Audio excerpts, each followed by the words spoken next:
November 2009, paper 21. This is the topic of decision making. Decision making क्या है? Again, this is a part of marginal costing. November 2009, paper 21, question number 3. Question number 3 आपसे पूछा था, सिंह भाई limited manufacturing 3 product. Singh जो है 3 product बना रहा है आपके पास। कौन कौन से प्रोडक्ट्स बना रहा है? Athol, Brose and Crowdie. Selling price is 3, 5, 7 and 4 respectively. तीनों की सेलिंग प्राइस दी हुई है। This is selling price per unit guys. उसके बाद आपके पास the manufacturing process is the same for all products. जो भी मैन्युफैक्चरिंग प्रोसेस होगा हर प्रोडक्ट का सेम होगा, but each require a different quality raw material. मगर हर प्रोडक्ट में different quality of raw material apply होगा। Expected trading result for the 6 month ended 31st में, जो मेरा एक्सपेक्टेड रिजल्ट है ट्रेडिंग का, जो वो इन्होंने यहाँ बता दिया है। This is your Athol, Brose and Crowdie and total. Selling sales दी हुई हैं। अगर मैं आपसे सेल्स कितनी दी हुई हैं? 120,000, 21,000, 88,000। Clear? This is your total sales. We can say that revenue. अगर मैं आपसे कहूँ कि इस टोटल सेल्स को यानी रेवेन्यू को 1,20,000 को 3 से डिवाइड कर लो, 91,000 को 7 से कर लो, 88,000 को 4 से कर लो, तो आपके पास सेलिंग प्राइस पर यूनिट आ जाएगा। कर लें। आप मुझे बताते जाइए जल्दी से करके कितना आ रहा है पहले वाले की सेलिंग प्राइस पर यूनिट। जी बेटा 40,000। सॉरी, क्वांटिटी आ जाएगी क्योंकि सेलिंग प्राइस रेवेन्यू भी दिया हुआ है और सेलिंग प्राइस भी दिया हुआ है, तो वो आप मेरे ख्याल से आपके क्या आ जाएंगे? यूनिट्स आ जाएंगे। किस किस के आ जाएंगे? पहले वाले के कितने आ जाएंगे? 40,000। ये अथॉल के हो गए। फिर उसके बाद किसके आ जाएंगे? 91,000 डिवाइड बाई 7, 13,000। ये किसके आ जाएंगे भाई? ब्राउज के आ जाएंगे। एंड 88,000 डिवाइडेड बाई 4, तो आपके पास क्या आ जाएगा? 22,000। तो इसका मतलब ये सारे क्या आ गए? यूनिट्स आ गए। किस किस के आ गए? अथॉल, ब्राउज एंड क्राउडी। क्लियर? और यूनिट्स को जब आप मल्टीप्लाई कर दोगे सेलिंग प्राइस पर यूनिट से, तो आपकी सेलिंग सेल्स आ जाएगी। दिस इज कॉल्ड रेवेन्यू कहते हैं बॉस। इसके बाद नीचे आपके पास वेरिएबल कॉस्ट दी हुई हैं। डीएम 48,000, 52,000, 27,500। डीएल दिया हुआ है 20,000, 13,000, 22,000। डायरेक्ट लेबर की जो कॉस्ट है वो 20,000 है। अथॉल की उसकी 13,000 है और इसकी कितनी है? 22,000। और 1 घंटे पे कितने मिल रहे हैं? 4। तो अगर मैं 20,000 को डिवाइड कर लेता हूँ किससे, तो मेरे पास क्या आ जाएगा? टोटल आवर्स आ जाएंगे। तो 20,000 को डिवाइड करें पहले वाले से, तो कितना आ जाएगा? 5,000 आवर्स आ जाएंगे। ये पहले वाले के होंगे बेटा। 5,000 आवर्स लेबर आवर हो गया। फिर इसके बाद दूसरे वाले के क्या होंगे बेटा? 13,000 डिवाइडेड बाई 4, 32। ओके बेटा 32, 50। ये भी क्या हो गए? आवर्स आ गए। 22,000 डिवाइडेड बाई 4, तो कितना हो जाएगा? 5,500 आवर्स आ गए। जितना डेटा को सिंपल रखोगे आपके लिए उतनी इजी है, आपके लिए उतना आसान है। कॉम्प्लिकेशन कोई भी चीज़ नहीं करनी है। यहाँ तक सब बच्चों को क्लियर? सारे बच्चे मेरे साथ हैं? डन है बॉस। इसके बाद वेरिएबल ओवरहेड्स कितना दिया हुआ है आपके पास? 40,000, 39,000, 11,000। कंट्रीब्यूशन अगर इनका बोल रहे हैं फिक्स कॉस्ट 20,000 है। एस्टिमेटेड प्रॉफिट जो मेरा निकला वो 6,500 मेरे काम का नहीं है। फर्स्ट रिक्वायरमेंट पढ़िएगा, उन्होंने आपसे मांगा क्या है। पार्ट ए में आपसे एग्जामिनर क्या चाहता है? नहीं, इसके अलावा वो यही चाहता है, यानी नंबर ऑफ आवर्स वर्क ये निकालना है ना, टोटल निकालना है। ओके यार, इसके लिए तो कोई फॉर्मूला सर आपने तो कोई भी नहीं लिखवाया था, मगर कॉमन सेंस भी तो कोई दुनिया में कोई चीज़ है ना। अगर मैं आपसे एक बात कहता हूँ, यहाँ पर मैं अपनी मर्जी से ड्राइव कर लेता हूँ, number of hours work equal to total labour cost divided by, आपके पास क्या होता है, लेबर रेट पर आवर। आप हालांकि इसका आंसर निकाल चुके थे। सबसे पहले किसके लिए निकालना है आपको, अथॉल के लिए निकालना है। मैं बार बार फॉर्मूला नहीं लिखूंगा। टोटल लेबर कॉस्ट अथॉल की कितनी है, 20,000। लेबर रेट पर आवर कितना है आपके पास, 4 आवर्स। तो अथॉल का क्या आ जाएगा, 5,000। क्या ये आप निकाल चुके थे, तो यहां पर आप क्या लिख दोगे, 5,000 आवर्स हो जाएंगे अथॉल के। डन हो गया। अथॉल के बाद कौन आएगा, ब्रोज। तो ब्रोज में क्या करूंगा ये देख लीजिएगा। लेबर कॉस्ट कितनी है, 13,000। आपके पास कितना दिया हुआ है, $4 पर आवर। कितना हो जाएगा, 3250 आवर्स हो गए। इसके बाद आपके पास कौन आएगा बेटा,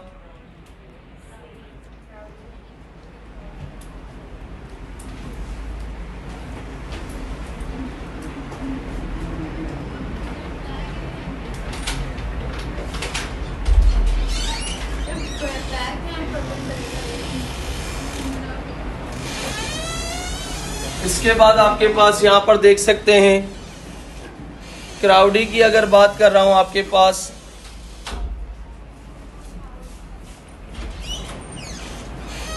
अब नहीं खोलना। क्राउडी की बात कर रहे हैं तो क्राउडी कितना है आपके पास, 22,000 is your labour cost divided bye 4 per hour. तो कितना आ जाएगा आपके पास, 5,500 आवर्स हो गए। उन्होंने आपसे क्या चाहा था, टोटल चाहा था। तो आप इन सबको अगर टोटल कर लेते हो तो वो आपके पास क्या आ जाएगा, 3750। कितना बेटा, 13750 टोटल लेबर आवर्स। यहां तक मसला कोई, हालांकि ये पार्ट आप निकाल चुके थे। नेक्स्ट पार्ट क्या कहा हुआ है उन्होंने आपसे, कंट्रीब्यूशन पर डायरेक्ट लेबर आवर किसका निकालना है, अथॉल एंड क्राउडी का निकालना है।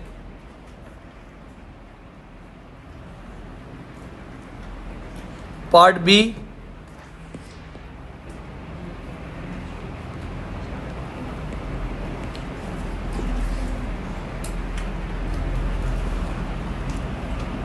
कंट्रीब्यूशन पर डायरेक्ट लेबर आवर्स निकालना था। यही है भाई, किस किस का निकालना है कंट्रीब्यूशन पर डायरेक्ट लेबर आवर। तो कंट्रीब्यूशन अगर मैं चाहूँ तो निकाल सकता हूँ क्या, कंट्रीब्यूशन अगर मैं चाहूँ तो क्या मैं निकाल सकता हूँ। ये देखिएगा, ये मेरी सेल्स है, 1,20,000 मेरी सेल्स हैं और मेरे ख्याल से 108,000 is my variable cost. Sales में से वेरिएबल कॉस्ट को माइनस कर दें तो आपके पास क्या आता है, कंट्रीब्यूशन आता है। हेल्प कर सकते हैं, कितना आएगा,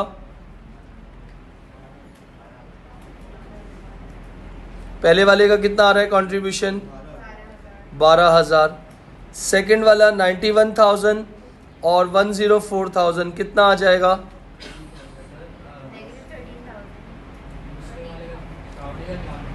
निकालें तो सही, कोई बात नहीं, निकालें तो सही। नेगेटिव में आ रहा है 13,000 नेगेटिव। ब्रेक इवन में भी जब पढ़ा रहा था तो एक बात बताई थी, जब जिसका कंट्रीब्यूशन नेगेटिव में आ जाए तो वो प्रोडक्ट को डिसकंटिन्यू कर देना लाजमी है, फ़र्ज़ है, क्योंकि आप कॉस्ट रिकवर नहीं कर पा रहे। जब कॉस्ट आपकी रिकवर नहीं होगी तो फिक्स कॉस्ट भी तो लगनी है। तो भाई आप फिर इन्नल्लाहि व इन्ना इलैहि राजिऊन पढ़ लेना, फिर अब कुछ भी नहीं हो सकता। तो इसका मतलब कहाँ नहीं था निकालने के लिए, जानबूझ के मैंने निकलवाया। और आखिरी वाला 88,000 डिवाइडेड बाय 11,000 कितना हो जाएगा, कितना 27,500। इन्होंने मांगा भी तो 2 का ही था ना, क्लियर, कोई मसला। लिमिटिंग फैक्टर अभी अभी पढ़ के आए हो, कंट्रीब्यूशन पर लेबर आर। तो कंट्रीब्यूशन पर लेबर आर तो फॉर्मूला खुद ही जनरेट हो गया। सबसे पहले कौन था, अथॉल था। तो अथॉल का कंट्रीब्यूशन कितना आया था, कंट्रीब्यूशन पर लेबर आर ना। तो यहां पर आपके पास direct labour hours contribution which is 12,000 बेटा, और जो मेरे लेबर आर्स थे वो कितने थे अथॉल के, 5,000 आर्स। तो कंट्रीब्यूशन पर लेबर आर कितना आ गया बेटा, जी बेटा 2.40। एग्री, फास्ट तो नहीं जा रहा, सबको क्लियर, सारे बच्चों को क्लियर, आगे पीछे हर जगह पे। अथॉल के बाद कौन था, क्राउडी। मोनिस बाजी क्लियर। इसके बाद आपके पास अगेन फॉर्मूला लिखने की ज़रूरत नहीं है। मेरे ख्याल से 27,500 इज़ योर कंट्रीब्यूशन बेटा, और लेबर आवर्स कितने थे इसके, 5,500 आवर्स हो गए। तो कितना आ जाएगा, हेल्प कर सकते हो, 5.00। तो इसका मतलब पहला पार्ट जो 2 मार्क्स का था आप कंप्लीट कर चुके, सेकंड पार्ट जो है आपका 4 मार्क्स का था वो भी आपने कंप्लीट कर लिया। हरमैन, कुलसुम, तहरीन क्लियर, और लुबाबा, वानिया, यमुना क्लियर, जैनब और मरवा क्लियर, मुइन क्लियर, इब्राहिम, हुज़ैफ़ा, सलमान, अबू बकर, डन। चलूँ आगे। इसके बाद मेरे बच्चों क्या निकालना है, मुझे नहीं आता, हेल्प करो ना जी बेटा। Number of calculate the number of units of each of 3 product produce पर डायरेक्ट लेबर आर। क्या मतलब है इसका, एक डायरेक्ट लेबर आर में कितने यूनिट्स हम प्रोड्यूस करेंगे। यूनिट्स मतलब ये क्या है, मेरे हाथ में यूनिट है, इस यूनिट का नाम क्या है, एप्पल पेंसिल है ना। ये क्या है, रोस्टम है, कितने यूनिट्स प्रोड्यूस करूंगा, डन है। तो आ जाए ज़रा, कौन सा पार्ट होगा ये, उस्मान क्लियर है मेरे बच्चे, पार्ट सी, बाजी क्लियर। इसके बाद ये देखिएगा, units produce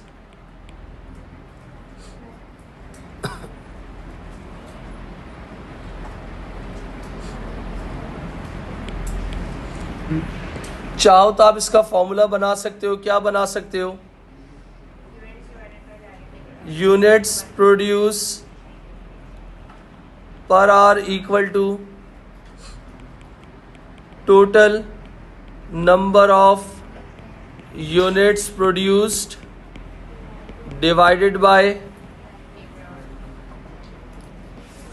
direct labour hour. तो सबसे पहले आपके पास कौन था इधर, अथॉल था। अथॉल ने कितने यूनिट्स प्रोड्यूस किए थे, जाके देख सकते हो, 40,000। वो भी मैं आपको बिल्कुल टॉप पे स्टार्टिंग में निकलवा चुका था, कैसे आए थे, सेल्स को डिवाइड कर लिया था सेलिंग प्राइस पर यूनिट से, 40,000 आ गए थे।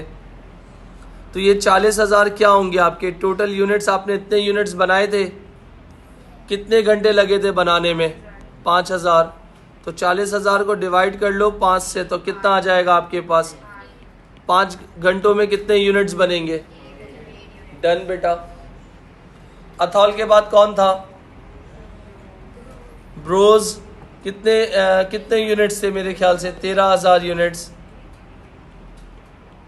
और कितने घंटे लग रहे थे आपके पास, 3,250 घंटे। तो कितने यूनिट्स प्रोड्यूस होंगे, कोई मसला।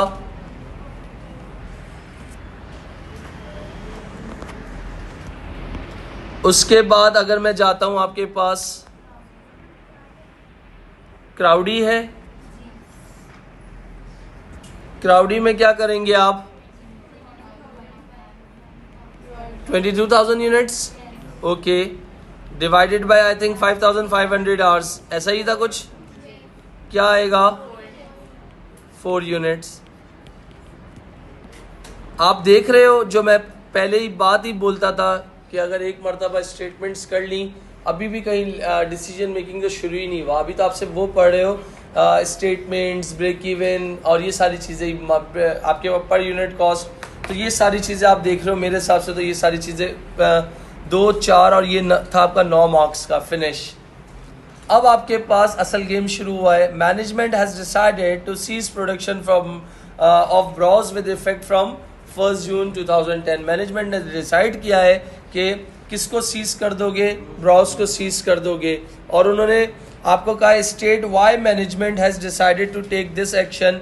तो आपके पास सिर्फ और सिर्फ स्टेट बोला हुआ है, ज़्यादा एक्सप्लेन करने की ज़रूरत नहीं है, ज़्यादा अपनी इंग्लिश बताने की ज़रूरत नहीं है। आपके पास यहाँ पर क्या लिख दोगे? लिखो जल्दी से अपने पास, Broz should be discontinue because its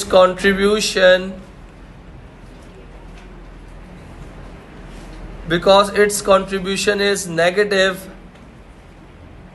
चाहो तो थोड़ा सा अच्छा करने के लिए, कितना नेगेटिव था? 13,000।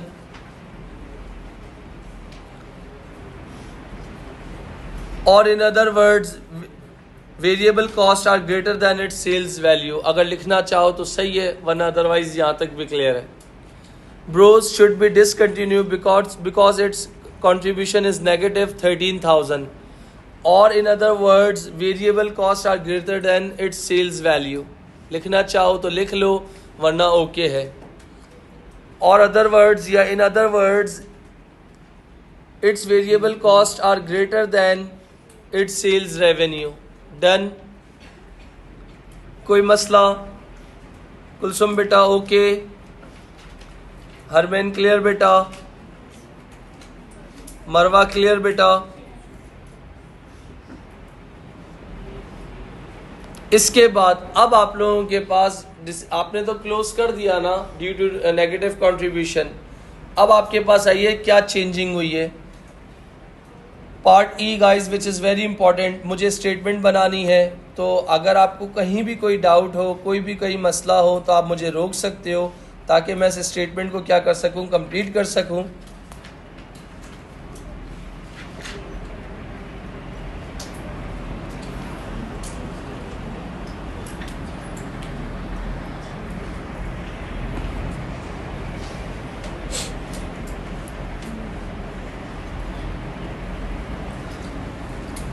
स्टेटमेंट बनाने से पहले उन्होंने क्या कहा है?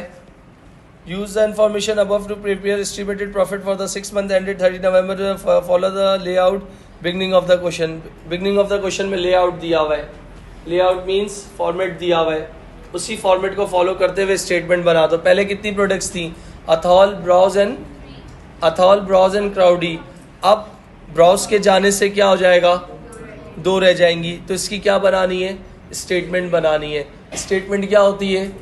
Marginal cost statement. याद है? Sales less variable cost slash marginal cost, add opening inventory नहीं आएगी, फिर ऐड वेरिएबल प्रोडक्शन, फिर इसके बाद क्या है? Less closing inventory.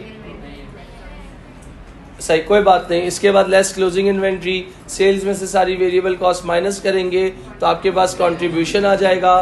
कंट्रीब्यूशन में से फिक्स कॉस्ट माइनस करेंगे तो प्रॉफिट आ जाएगा। एग्री? चलें भाई, अब ये चेंजिंग जो है ना वो बहुत इंपॉर्टेंट है। चेंजिंग को प्लीज़ देख के कीजिएगा मेरे साथ। अगर कहीं भी कोई आपको ज़रा सा भी कोई कॉन्फ्लिक्ट लगे तो बता दीजिएगा। The demand for the remaining product is expected to be. Demand मेरी चेंज हो गई है, 60,000 और 32,000। ऊपर जाके देखो कितनी थी, एक की 40,000 थी और एक की मेरे ख्याल से 22,000 थी। तो इसका मतलब यूनिट्स बड़े हैं, यूनिट्स बड़े हैं, but fix cost according to marginal costing same रहती है। Okay management has undertaken to continue production as follow. Okay. Switch the labour force from Brose to Athol and Crowdie. यानी जो लेबर फोर्स थी Bros की वो किस में switch हो जाएगी. ओके. एडिशनल लेबर में ऑल्सो भी रिक्वायर्ड. जाहिर सी बात है एडिशनल लेबर भी कुछ लग रही होगी. Okay. The rate per direct labour hour will be increase to 4.10. ऊपर पहले कितना था, $4 था, अब क्या हो गया 4.1, तो 0.1 से इंक्रीज हो गया. डन. फिर उसके बाद सेलिंग प्राइस अनचेंज है. सेलिंग प्राइस ऊपर कितनी दी हुई थी आपके पास, 3 और 4.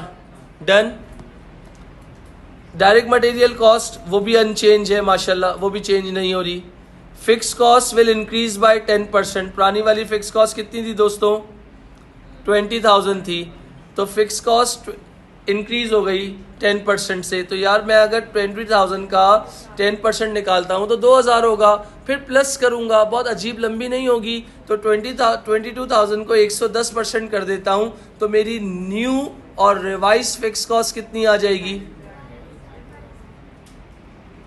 कोई शक. डन.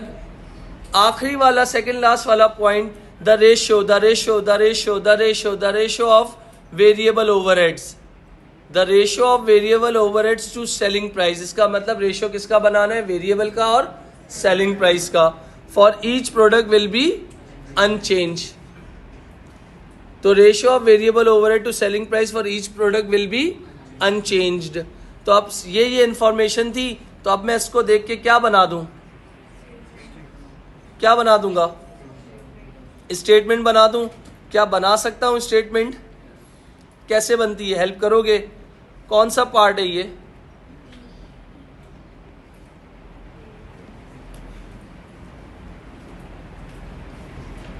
पार्ट ई बोला हुआ है. कौन कौन से प्रोडक्ट के लिए बोला हुआ है.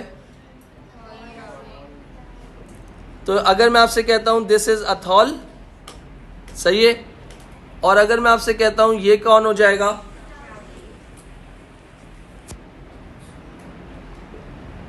ये अथॉल हो गया, और मेरे ख्याल से ये हो गया आपका क्राउडी.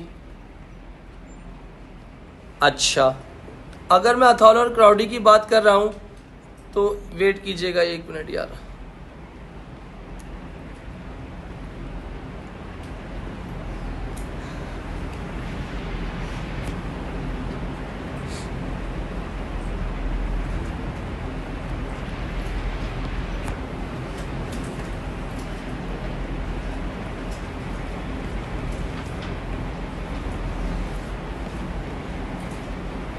ऐसा ही कुछ है. तो अथॉल के लिए मैं रेवेन्यू की बात कर रहा हूं, तो अथॉल का रेवेन्यू कितना होगा, हेल्प कर सकते हो. 60,000 सेलिंग प्राइस कितनी थी इसकी, इसकी सेलिंग प्राइस 3 थी और इसकी मेरे ख्याल से 4 थी.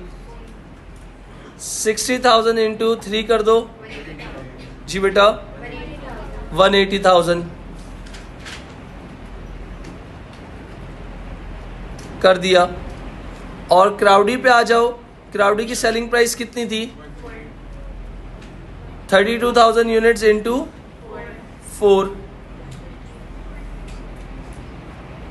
जी बेटा, कितनी 128,000. एग्री. और इसके बाद अगर मैं इसका टोटल का कॉलम बनाना चाहूँ तो क्या मैं बना सकता हूँ.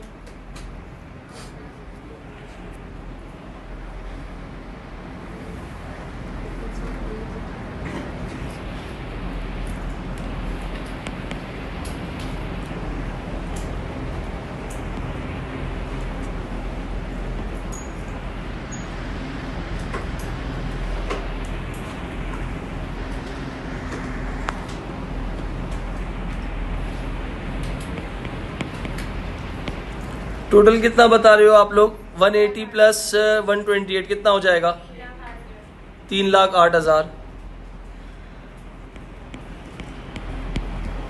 क्लियर. इसके बाद क्या होता है, थोड़ी सी हेल्प करोगे, less variable cost. Variable cost में उन्होंने बोला है कि कोई चेंज शायद मेरे ख्याल से नहीं है. कितना है आपके पास वेरिएबल कॉस्ट, नहीं बेटा, अभी तो हम डायरेक्ट मटेरियल की बात कर रहे हैं ना मेरा बच्चा।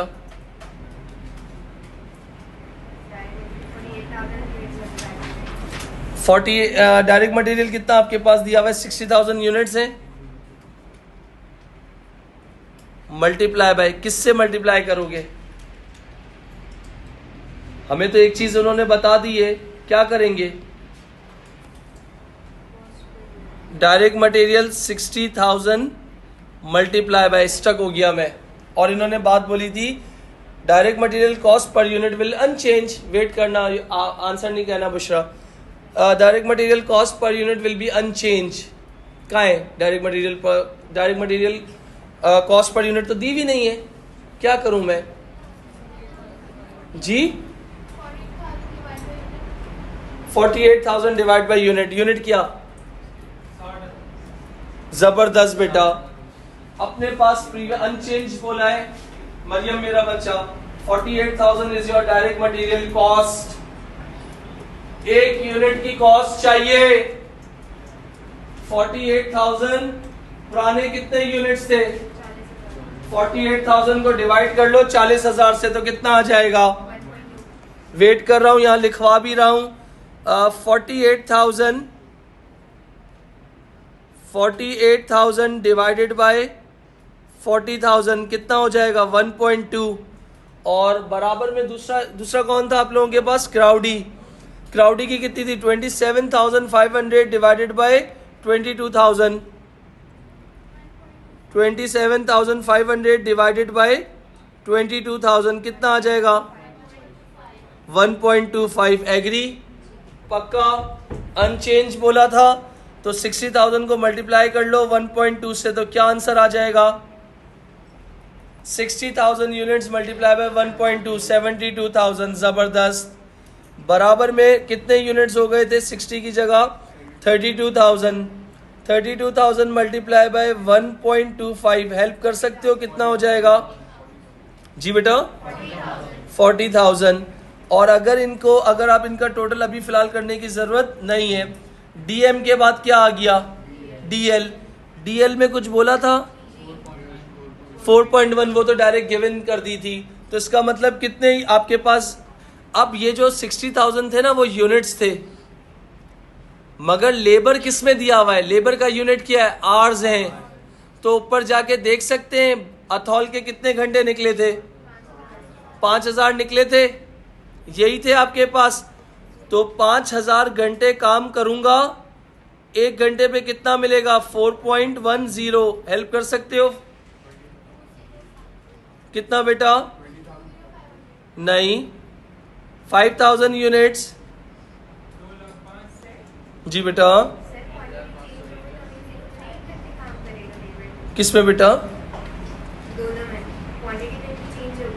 क्वांटिटी चेंज हो जाएगी तो आप न्यू क्वांटिटी निकालोगे। अब आपके पास कितने यूनिट्स हैं? 60,000। और आपके पास जाके देखो कि कितने यूनिट्स बना रहे हो आप, तो आपको नए आवर्स निकालने पड़ेंगे। तो इसका मतलब क्या हो गया?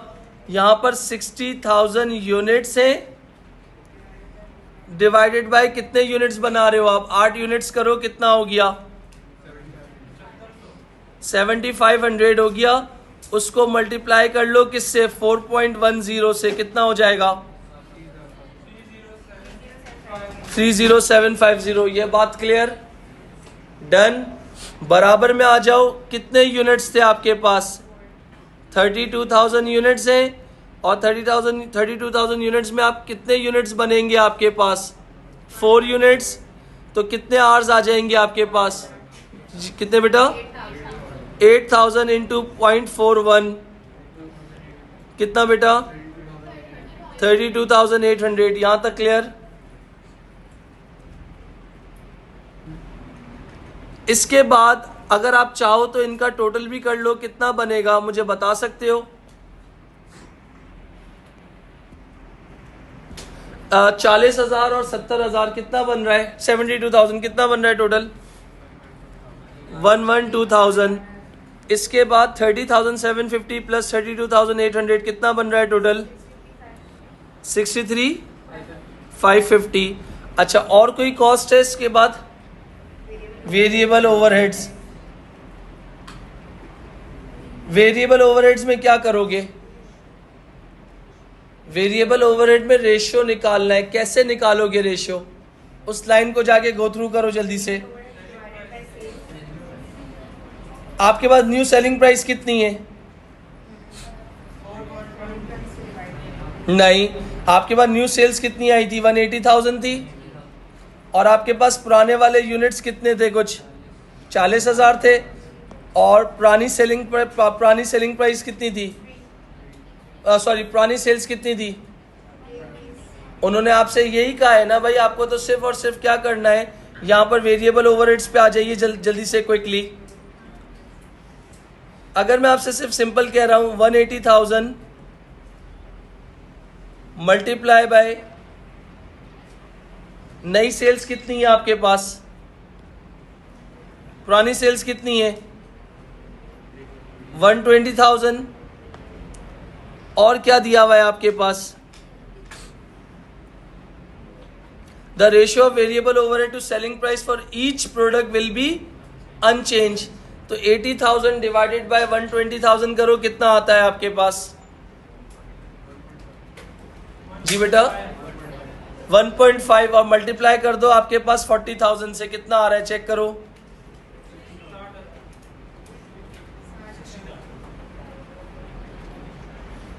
$40,000 आपके पास क्या था?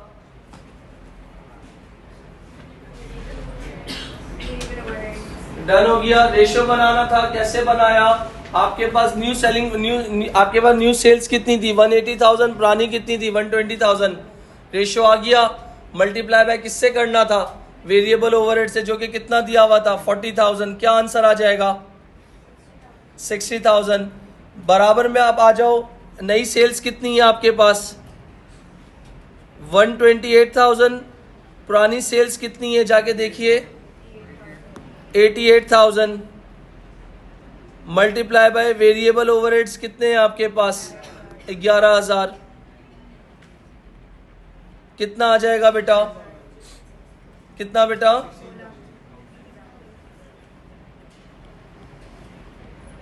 इन सबको टोटल कर लो। 60 प्लस 16 कितना हो गया? 76,000। इन सब का सेपरेट कंट्रीब्यूशन आ सकता है। पहले तो इन सबको प्लस कर लो, सारी वेरिएबल कॉस्ट आ जाएंगी। 162 750। ये किसकी आ गई? दूसरे वाले की।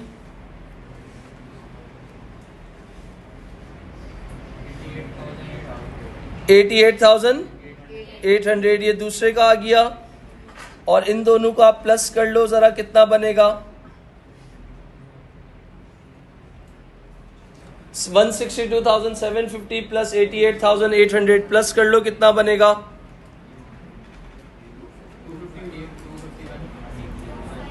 251। तो ये आपकी टोटल वेरिएबल कॉस्ट हो जाएगी दोनों प्रोडक्ट की।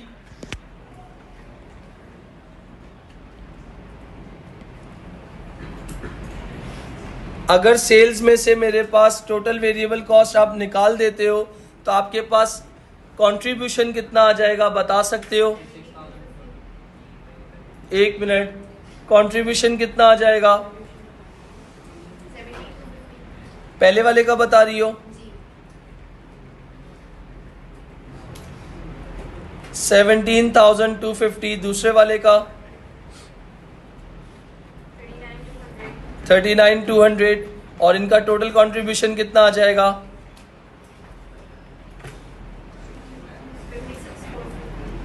56,450। This is my total contribution of both products, Athol and Crowdie. अब क्या करेंगे? क्या फिक्स कॉस्ट इन्होंने बोला था सेपरेट चार्ज करने का? नहीं बोला था ना, उन्होंने मांगा किया है use the information above to prepare an estimated profit statement for the 6 month ended 30 November. Follow the layout used at the beginning of the question. उसी लेआउट को यूज करना है। तो उसी लेआउट को यूज करते वक्त फिक्स कॉस्ट कितनी थी आपकी? उन्होंने बोला था उसी लेआउट को यूज कर लिया, मैंने कंट्रीब्यूशन, ये क्या थी मेरी वेरिएबल कॉस्ट, कंट्रीब्यूशन निकाल लिया, फिर टोटल इनके कंट्रीब्यूशन निकालने के बाद मैंने क्या, क्योंकि यहाँ पर कंट्रीब्यूशन तीसरे वाले का निकल नहीं सकता था, नेगेटिव था, तो आपको जरूरत नहीं थी, मैं बस समझाने के लिए बताया क्योंकि वो पार्ट ई में काम आ गया था, सॉरी पार्ट डी में काम आ गया था। अब आपके पास फिक्स कॉस्ट इन्होंने क्या किया था, डबल कर दी थी, बढ़ा दी थी, तो इसका मतलब पहले वाली फिक्स कॉस्ट 20,000 थी, तो हमने वर्किंग भी की थी, तो लेस क्या कर देंगे, लेस आप यहां पर क्या लिखोगे, फिक्स कॉस्ट, और कितनी है मेरी फिक्स कॉस्ट 22,000, तो इसका मतलब कंट्रीब्यूशन में से फिक्स कॉस्ट को अगर मैं माइनस कर देता हूं तो मेरा प्रॉफिट कितना आ जाएगा 34,450, ये मेरा क्या होगा आपके पास अगर देखा जाए टोटल एस्टिमेटेड